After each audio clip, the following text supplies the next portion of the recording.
փոփոխություններ, ես էլ չէ հասկանում, ոչ ինքը կարելի է դրանալ, ես նորից պետք է գնամ այդ մանդատը ստանալու։ Եվ թվում է, որ ինչ-որ փուլում, ինչ-որ տեղում օգտակար կլիներ մեր երկրին շարունակել օգտակար լինել, օգտակար կլիներ մեր կուսակցությանը։ Ես վարչապետի հետ քննարկել եմ, ինչպես նաև վարչության հետ եմ խոսել, չեմ վերցնի մանդատը և չեմ գարացվել ժողով, որպես պատգամավոր շարունակելու աշխատանքը ուզում եմ մի քիչ նախ և առաջ ուզում եմ մի քիչ հանգստանալ։ Ինձ համար անկեղծ շատ աշխատանքային առումով ծանր հիմնարկ էր։ Ազգային ժողովը մի մոռացեք, որ սա երբ պատերազմյան ազգային ժողով էր։ Սա տարբեր մարտահրավերների և ծանր իրավիճակների մեջով անցած ազգային ժողով էր և իրոք շատ դժվար էր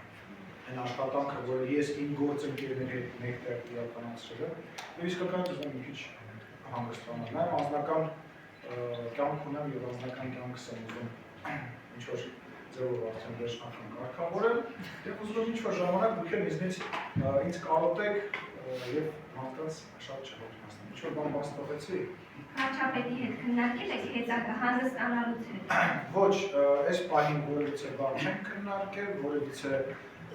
բանի հետ կապված պայմանավորվածություն չունի, որևիցե հարաբերություն, ես տեսա դուք վարչապետին հարցնում էիք մեր հարաբերությունների մասին, ուզում եմ առիթը օգտագործեմ, ասեմ, խնդրեմ ապագայի հետ էլ կապված։ Ես քաղաքականության մեջ կամ միայն քաղաքացիական պայմանագրի շրջանակում միայն վարչապետ Նիկոլ Փաշինյանի և ընդհանրապես քաղաքական գործիչ Նիկոլ Փաշինյանի հետ աշխատելու իրականության մեջ ես չեմ տեսնում ինձ երբևիցե